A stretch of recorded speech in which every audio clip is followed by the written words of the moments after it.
सहकार क्षेत्रात काम करता असताना जर आम्ही विश्वास संपादन केलो जाल्यार सहकार क्षेत्रांतल्यान आरोग्य क्षेत्रात येवपा खातीर चड उशीर लागना. आणि म्हाका दिसता गोंयांतले न्ही हे देशांतले एक नामवंत उदाहरण आसतलें.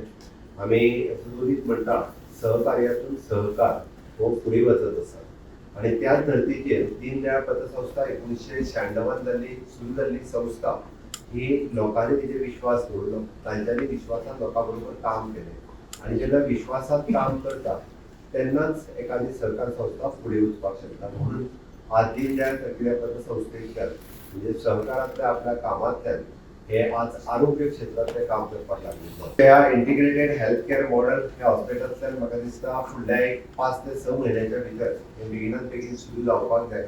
आणि ते सुरू जाल्या उपरांत थंयसर मेळपी ॲलोपॅथीक आनी आयुर्वेदीक ट्रिटमेंट आतांच डॉक्टर संदीप मुले एक्सप्लेन केले त्या प्रमाणे थंयसलो सिस्टम आणि फॅसिलिटीज कशा पद्दतीन आसतली. पुराय आमच्या बिचोली तालुक्यात एकमेव म्हणजे हॉस्पिटल्स जे पुराय त्या परिसरांतल्या लोकांक कॅटर करपी हॉस्पिटल्स आसतले. दीनदयाळ ठरयला त्या प्रमाणे 10% of the hospital services will be the free of cost. गोंयांत आज पर्यंत आयुर्वेदीक हॉस्पिटल जे फक्त सावथ गोवा म्हणजे शिरोडा हांगासर आशिल्ले. नॉर्थ गोंयांतल्या लोकां खातीर अश्यो आयुर्वेदीक फॅसिलिटीज तितक्या मोठ्या प्रमाणात आत्तां आयुश्यान सुरवात जाले. बट मीन वायल बिचोले सत्तरी आनी ह्या तालुक्या खातीर नाशिल्ल्यो त्यो सगळ्यो फॅसिलिटीज ज्यो आसा त्यो आमच्या दीनदयाळ हेल्थ केअर हॉस्पिटल हांच्या मार्फत आतां तर ही अवेलेबल जातली. मिल्क बैंक के बारे में आपने बताया. डेफिनेटली गोवा चाहे दीनदयाल ले लो otherwise Goa government is also ready to support whatever in the way.